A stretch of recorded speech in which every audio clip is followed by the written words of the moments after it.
Sud Radio, l'invité politique, Jean-Jacques Bourdin. Bonjour à toutes et à tous, il est 8h35, vous voulez savoir, alors parlons vrai ce matin avec Jean-Pierre Guénaud, historien, écrivain, auteur de Paroles du jour J aux éditions Flammarion, nouvelle édition Librio. Bonjour Jean-Pierre Guénaud, merci d'être avec nous. Nous allons évidemment parler du 6 juin 1944, 80 ans, aujourd'hui, commémoration de ce débarquement. Le jour le plus long, bon, tout le monde a vu le film, le jour le plus long c'est Rommel.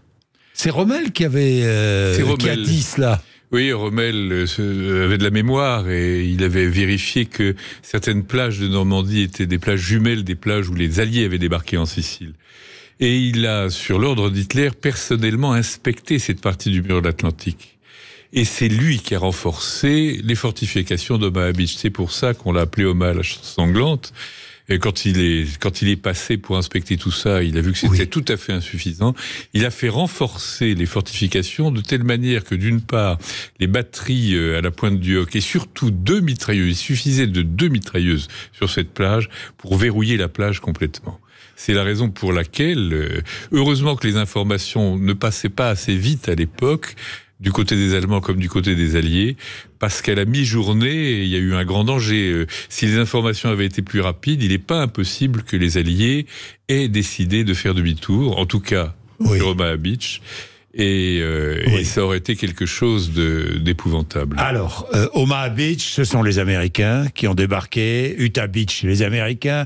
Il y a, en fait, 80 kilomètres. Hein, à peu près, c'est sur le débarquement s'est étendu sur 80 kilomètres. Oui, et puis l'armada fantastique navale va arriver sur un front de 35 kilomètres de large. C'est monumental. Monumental. Et quand les Allemands commencent à apercevoir, quand la nuit commence à se lever vers 4 heures du matin, quand ils commencent à apercevoir cette armada, ils n'en reviennent pas. C'est quelque chose d'impensable. Oui, impensable. Avec des milliers d'avions.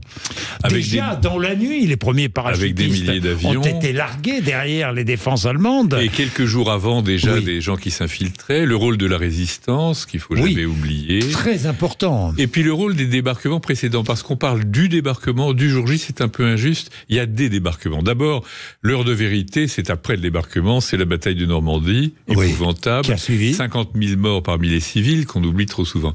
Mais il y a eu des débarquements qui ont précédé. Il y a eu le débarquement de Dieppe. On a longtemps cru que c'était une répétition. En fait, l'enjeu, c'était d'arriver à capturer une machine Enigma pour décoder les codes des nazis. Il y a eu, on dit que souvent c'est l'ouverture du front, le D-Day, c'est faux. L'ouverture d'un front européen, ça se passe dès le débarquement bien antérieur. On a en Afrique du Nord, suivi du débarquement en Sicile. Et en Sicile, en Italie. Et puis, on ignore trop souvent qu'en dehors il y a eu une répétition générale dans le Devon, en Angleterre, à Slapton Sound. Les Alliés ont réuni 30 000 hommes, parmi lesquels certains jouaient le rôle des Allemands. La météo était déjà exécrable, les communications fonctionnaient mal, et on a décalé au dernier moment, on tirait à balles et à roquettes réelles sur les combattants. C'était un véritable exercice. Malheureusement, la météo s'est mal passée. C'était mauvaise, les communications fonctionnaient mal. Un croiseur n'a pas capté le message du décalage d'1 heure et a balancé les obus sur les hommes. Ça a fait cette répétition a fait plus de morts que le jour J. Alors le jour J, 3 000, 4 000 morts à peu près. Hein.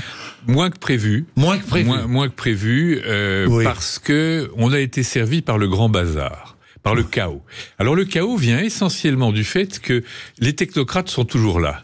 Les Américains ont fait passer une loi au Congrès pendant la guerre, évoquant le fait que quand un pilote ou un parachutiste voit son premier parachute partir en torche, il faut qu'il ait le temps d'ouvrir le second, ventral-dorsal. Moyennant quoi, ça explique le fait que les Américains, on leur interdisait de voler au-dessus d'une certaine altitude.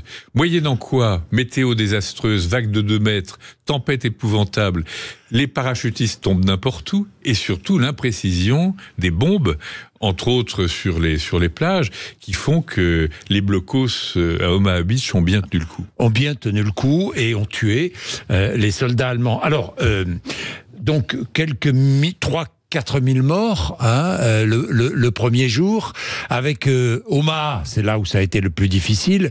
Est-ce qu'à un moment donné, le commandement allié s'est dit on va arrêter, on va rebrousser chemin. Oui, Est-ce qu'il y a eu un moment charnière? À la mi-journée, il y a eu un moment. Il y a eu un moment où les gens retenaient leur souffle, les péniches de débarquement tournaient en rond, elles ne pouvaient plus aborder tellement le bombardement, les mitrailleuses étaient efficaces. Oui. Et là, pareil pour les Allemands, la résistance avait joué un grand rôle et saboté les communications. Si l'information avait été portée plus rapidement, les Allemands auraient réagi beaucoup plus tôt. Les Alliés aussi, et ça aurait peut-être en partie compromis ce débarquement. Et Dieu merci, ça n'a pas eu lieu, parce qu'on ignore trop souvent qu'il y avait un plan B en cas d'échec du débarquement. On est passé tout près. Oui. J'ai été le premier à publier un témoignage manuscrit, c'est le projet de communiqué de presse d'Eisenhower, qui dirige tout. Et le communiqué est prêt, il n'y a plus qu'à le sortir. Et il dit, notre tentative de débarquement dans la région du Havre et de Cherbourg s'est soldée par un échec. L'armée est hors de cause, les combattants ont été hors pair. S'il y a un seul responsable pour tout ce fiasco, c'est moi et moi tout seul. Signé Eisenhower. Il l'avait donné à son ordonnance, on l'a pas sorti, Dieu merci. Le plan B était terrible. C'était quoi le plan B? Eh bien, le plan B, en cas d'échec du débarquement, c'était de raser. Il faut pas oublier qu'on cherchait à intimider l'URSS aussi dans toutes ces histoires-là, et à leur dire attention, voyez ce dont on est capable. Le plan B, c'était de raser les 6 plus grandes villes allemandes. Donc, on visait les civils, les bébés, les femmes, les vieillards, avec des bombes à anthrax, c'est le gaz moutarde, et des bombes au botox. Donc, l'arme chimique était là. Toutes ces bombes ont été livrées en Europe. Elles ont été livrées en Europe. Il n'y avait plus qu'à les charger dans les bombardiers. Ça a été annulé au dernier moment. Il s'en est fallu d'un cheveu. Ça veut dire que la barbarie dans les guerres, vous le savez, la barbarie est partout. Quelle que soit la nation qui la conduit, la guerre est sale. Et les civils meurent. On va rappeler quand même, on va rappeler que des dizaines de milliers de civils, des Français, en Normandie sont morts. 50 000 et depuis on a rasé quasiment Lisieux, Caen, on a rasé Saint-Lô. On les a souvent oubliés. Dans les commémorations. Oui. Là, hier, Emmanuel Macron en a parlé, mais on les a souvent oubliés. Mais il y a un problème, c'est que derrière l'émotion légitime, l'indispensable souvenir pour que l'oubli ne soit pas la preuve d'une double peine, c'est que après avoir subi les horreurs, tout glisse dans l'oubli, on peut constater ce que j'appelle une sorte d'incontinence mémorielle, de dysenterie mémorielle, ça part dans tous les sens. C'est favorisé malheureusement par la logorée consubstantielle aux chaînes d'information qui doivent occuper le terrain H24. Alors trop souvent la mémoire est borgne parce qu'elle oublie le côté pile de l'histoire. Et puis alors on réécrit beaucoup l'histoire, nos gouvernants réécrivent beaucoup l'histoire, ils s'en emparent. Je pense le plus grand mal de ces réflexions, un tantinet pétainiste qui glorifie le mythe du roman national et de l'esprit français, et ça ne fait qu'aggraver ce qu'il faut bien appeler une sorte de vampirisation de la mémoire collective. C'est-à-dire ? Eh bien, on oriente les choses, on se garde bien de dénoncer le côté pile des choses. On va prendre un exemple. On est tous au courant des viols qu'ont commis les Américains, tant en Angleterre pendant les phases d'entraînement qu'ensuite en Europe. Les Russes, je n'en parle pas, c'est épouvantable, de Moscou à Berlin, ça n'arrête pas. Mais les méfaits de l'armée française sous la gouverne du maréchal Juin, lorsqu'on reconquiert l'Italie après le débarquement en Sicile. C'est épouvantable. L'armée française a violé tout ce qui bougeait. Les bébés, les enfants en bas âge, les vieillards, les femmes. Et quand un prêtre s'interposait, on n'est pas loin du Vatican, il était sodomisé. Ça a été d'une telle violence que le pape a interdit à l'armée française de défiler après la victoire au Vatican. On ignore tout ça. Nous sommes toujours donneurs de leçons. Toutes les armées se ressemblent. Dans le comportement, la guerre est sale, encore une fois, on va le répéter. Oui, absolument. Et on ne le dit pas, c'est vrai qu'on ne le rappelle pas. Et le jour J, on est encore très très loin du compte. On va découvrir les camps, on va découvrir beaucoup de choses. Les camps sont encore occupés. Ils tournent à plein régime. Les chambres à gaz et les crématoriums continuent à fonctionner à plein régime. Et ça va durer jusqu'en 1945. Jusqu'en 1945. Quelques mots sur les leurs Parce que tout a été quand même bien préparé. Ce débarquement a été bien préparé. On a tout fait pour leurrer les Allemands. Alors, il y a une guerre de la communication, de l'intox, on en parle beaucoup aujourd'hui. Je vais reprendre la phrase de Winston Churchill que j'adore. En temps de guerre, la vérité est si précieuse qu'elle doit être escortée par un corps de mensonges. Oui. Je trouve ça absolument extraordinaire comme phrase. Oui, et l'intoxication a très très bien fonctionné. On a fait croire... mais il faut dire que tout le monde était très divisé. Ça a mis aussi pas mal de bazar, tant parmi les généraux alliés, entre les Américains, les Anglais, les Canadiens, les Français, De Gaulle, qui est parfois marginalisé, car les Américains préfèrent Giraud pendant très longtemps, Roosevelt n'aime pas De Gaulle. Que parmi les Allemands, où là encore, les gens sont très divisés. C'est souvent des histoires d'hommes, de tendances. Et alors, on a pu faire croire que les débarquements seraient du côté de Calais. Il y a eu tout un tas de leurres. On a fabriqué des leurres en Écosse. Enfin, c'est incroyable de voir faux chars, de faux avions. Quand on voit ce que les Russes font actuellement en Europe... Bon, à l'époque, il n'y a pas Internet, il n'y a pas les réseaux sociaux, mais on a déjà des moyens de propagande terriblement efficaces. Terriblement efficaces, et les Allemands sont dupés. L'état-major allemand est divisé. Il n'y a que Rommel qui croyait au débarquement en Normandie. Il y a que Rommel qui y croit, et ce qui est hallucinant, c'est qu'au moment du débarquement, tout le monde est en vadrouille. Rommel est parti souhaiter l'anniversaire de sa femme en Allemagne. La plupart des généraux partent à un Kriegspiel, on croit rêver. Ils viennent parce qu'ils s'ennuient mortellement. Un Kriegspiel, c'est un jeu de guerre, c'est-à-dire c'est ce qui existe aujourd'hui dans certains cas. Là encore, c'est un concept moderne. C'est un escape game en quelque sorte. Un escape game, Les généraux étaient en train... Oui, c'est extraordinaire. C'était totalement à découvert. Et le bazar ambiant dû à ce que je citais tout à l'heure, les parachutistes arrivaient un peu n'importe où, ont fait que les Allemands n'ont rien compris. Ils ont cru... Il n'y avait aucune cohérence dans tout ça. Ça a été la chance du débarquement. Ça a été la chance du débarquement. Alors, nous allons reprendre quelques paroles de soldats dans votre livre « Paroles du jour J », lettres et carnets du débarquement. Jean-Pierre Guénot, mais un mot sur l'actualité. La Russie n'est pas invitée. Je regardais le sondage. Quelle est la nation? Le dernier sondage de l'IFOP Sud Radio. Paru ce matin, quelle est la nation qui a le plus contribué à la défaite de l'Allemagne? En mai 1945, les personnes interrogées répondaient l'URSS à 57%. Aujourd'hui, les personnes interrogées répondent les États-Unis à 60%. La Russie n'est pas invitée aux cérémonies, qu'en pensez-vous? Vous, historien. Ça me paraît totalement légitime, parce que de toute façon,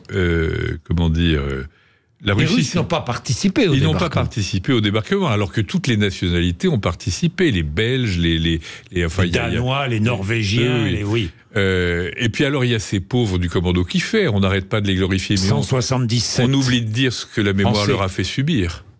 Ils ont commis un péché mortel. Ils font partie des commandos d'infanterie de marine. Or, l'ennemi héréditaire dans la marine française, c'est pas l'allemand. C'est l'anglais.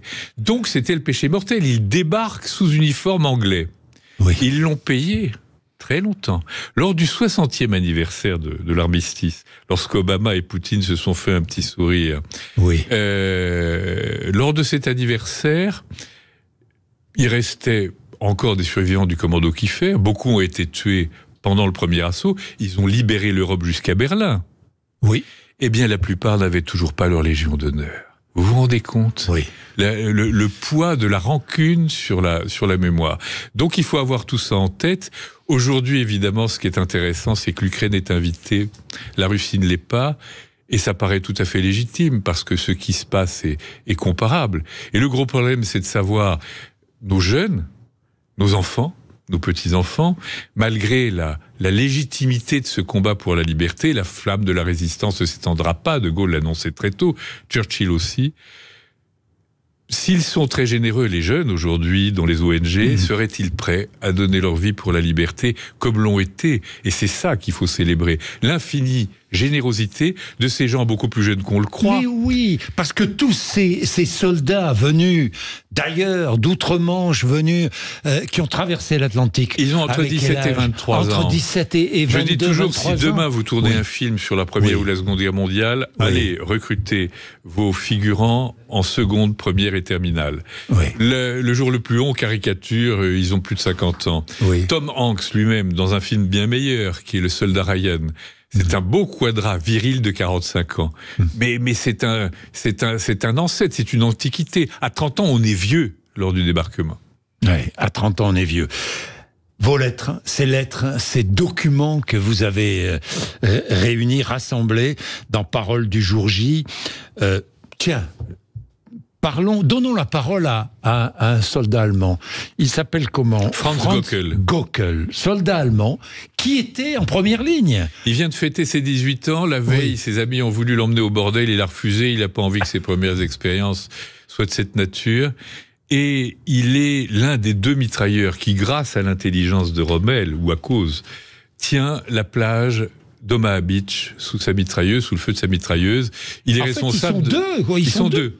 Il est responsable de la moitié de ces morts, des morts d'Omaha Beach. Il est blessé vers 13h, évacué à 150 km dans un hôpital militaire allemand, et là tout de suite il écrit à ses parents. Et son texte est terrible parce que quand il commence à mitrailler, il a l'expression suivante: alors le massacre commença. Le massacre. Et ça il a jamais métabolisé. Ça l'a hanté toute sa vie. Il est revenu chaque année.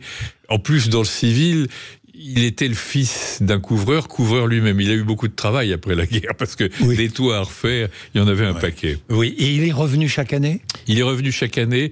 Il a même, à un moment donné, essayé de construire un monument en la mémoire de tous ces jeunes hommes qui avaient son âge, et dont beaucoup avaient été victimes de sa mitrailleuse. Et il y a eu des gens assez stupides pour détruire ce monument, sans voir à quel point ce genre de tragédie porte et à quel point on ne métabolise jamais le fait d'avoir pris des vies. Alors on pense beaucoup à tous ces soldats morts sous les balles ou sous les bombes, mais on pense peu à tous ces soldats morts noyés, parce que ça a été terrible, le débarquement. 20% des vagues d'assaut, ils ont été noyés. Il y avait des vagues de 2 mètres. Il y avait des vagues de 2 mètres. C'était épouvantable. La plupart des chars amphibies ont coulé, parce que la mer était trop grosse pour eux. Oui. Donc c'est terrible de penser que 20% sont morts noyés. Enfin, c'est... Oui. Alors, j'ouvre au hasard. Je tombe sur Ernest Pyle, 44 ans, lors du débarquement. Ce fils de fermier de l'Indiana est entré dans la vie active sans aucun diplôme. Correspondant de guerre en 44, il a reçu le prix Pulitzer. Et ses reportages sur la fin de la Seconde Guerre mondiale. Très important, le rôle des journalistes. Il y avait, parce que j'allais y venir, parce qu'aujourd'hui, dans les guerres, on interdit les guerres aux journalistes. Regardez à Gaza. Aucun journaliste international ne peut entrer dans Gaza. Et même couvrir la guerre en Ukraine et en Russie est extrêmement difficile aujourd'hui. À l'époque, les correspondants de guerre accompagnaient les soldats. Les photographes, Capa, le photographe. Et pas que. On interdit aussi, pendant la Seconde Guerre mondiale, quelque chose qui a porté beaucoup de vérité pendant la première, ce sont les journaux intimes. Parce que l'information échappe à la propagande, au pouvoir. Après la Première Guerre mondiale, il y a un tonnelier qui s'appelait Louis Barthas, qui a eu la phrase suivante terrible. Il savait qu'on instrumentaliserait leur courage, qu'on récupérerait leur courage. Et il a dit: on nous construira des monuments d'hypocrite pitié. Hein, ça c'est oui. Jean-Pierre Guénot, comment allez-vous suivre ces cérémonies aujourd'hui ? Avec intérêt, et en même temps... Dites-nous franchement. Eh bien, en même temps, avec une certaine ambiguïté. Je n'aime pas la mémoire borgne, je l'évoquais tout à l'heure, celle qui n'évoque que le côté face ou le côté pile des choses. L'histoire est comme la vie. C'est un mélange inextricable de fange et de ciel, d'ombre et de lumière. Nous n'avons ni à en être fiers, ni à en être honteux. Et je trouve que cette récupération mémorielle, y compris pour des raisons électorales qui peuvent paraître justifiées, parce qu'il paraît aberrant que si peu de décennies après ce qui s'est passé, on ait oublié que parmi les 10 personnes qui ont fondé le Front National avec Jean-Marie Le Pen, il y en a 4 des Français qui ont porté non pas seulement l'uniforme de la milice, l'uniforme SS. Ils se sont battus, ces Français, sous uniforme SS. Comment peut-on oublier ça, si peu de temps après ? C'est pas possible. Depuis quelques décennies, nous élisons des mirages. C'est très préoccupant. J'avais essayé d'enrayer l'autre phénomène très pervers qui est celui de l'abstention, qui va encore battre des records. J'avais publié un livre lors des antépénultièmes élections qui avait pour titre « Votons, point d'exclamation, ce que Jaurès, De Gaulle et Saint-Exupéry ont encore à dire aux Français déboussolés. 2 parmi ces 3-là ont donné leur vie pour la France. » J'ai publié un autre livre lors des dernières élections présidentielles qui avait pour titre « La tentation du chaos ». J'ai autour de moi des gens qui ont la chance d'avoir pu faire des études, qui sont pas forcément idiots, mais on entend parfois un propos hallucinant. Je n'aime pas Marine Le Pen, mais je vais donner un grand coup de pied dans la fourmilière. Comment peut-on aller vers ça? Comment peut-on approuver les cavaliers de l'Apocalypse, les chevaliers du vide, qui ne progressent qu'en nous prédisant toutes les horreurs possibles et qui, en fin de compte, sont vides. Le grand problème de nos élections depuis 30 ans, et surtout aujourd'hui, c'est que la plupart des candidats n'ont aucun projet de société. On nous dit qu'il faut marcher, qu'il faut aller vite. Pour aller où? On ne le sait pas. Et le grand problème de la plupart des partis politiques, tous, de droite, de gauche, les populistes, les autres, c'est que ils sont pulvérisés. C'est la foire des égos. C'est ce que j'avais appelé il y a 30 ans dans un de mes livres. Nous vivons l'ère du tout à l'ego, de l'hyper-narcissisme. Tout à l'ego. C'est très préoccupant. Et c'est ce qui démotive également beaucoup de jeunes. C'est ce qui les encourage à l'abstention. Malheureusement, nous avons les élus que nous méritons. Ils sont à notre image. Nous vivons l'ère de l'ego, du tout à l'ego. Chacun pense à ses propres intérêts. Alors que, il faut relire Saint-Exupéry, notre vie ne commence à prendre un sens que quand nous tournons notre regard vers les autres. Le reste n'a aucun intérêt. Oui, je terminerai en disant que ceux qui sont morts ne pensaient pas à leur propre intérêt. Ceux qui sont morts sur les plages, à Omaha Beach, à Utah Beach, ne pensaient pas à leur propre intérêt. Ils pensaient à l'intérêt commun. À l'intérêt commun, à la liberté. À la liberté. Et c'est hallucinant de penser au crédit que peuvent encore recevoir des gens comme Poutine ou comme l'extrême droite en Israël. Ces gens-là sont des grands bouchers de l'histoire. Et c'est pareil en Chine. Et ce qui est hallucinant avec Poutine, c'est que son pouvoir s'est construit depuis plusieurs décennies avec une complicité mondiale. Et il y a encore des gens qui sont assez naïfs pour les avoir reçus il y a 5 ans, il y a 10 ans. Même avec une longue cuillère, on ne négocie jamais avec le diable. Merci Jean-Pierre Guénaud d'être venu nous voir ce matin sur l'antenne de Sud Radio. Merci, vous réagissez évidemment, vous avez envie de parler de cette histoire, de ce jour de commémoration. N'hésitez pas, 0826 300 300, je rappelle, Jean-Pierre Guénaud, parole du jour J, Librio, c'est une nouvelle édition. Merci, 8h58.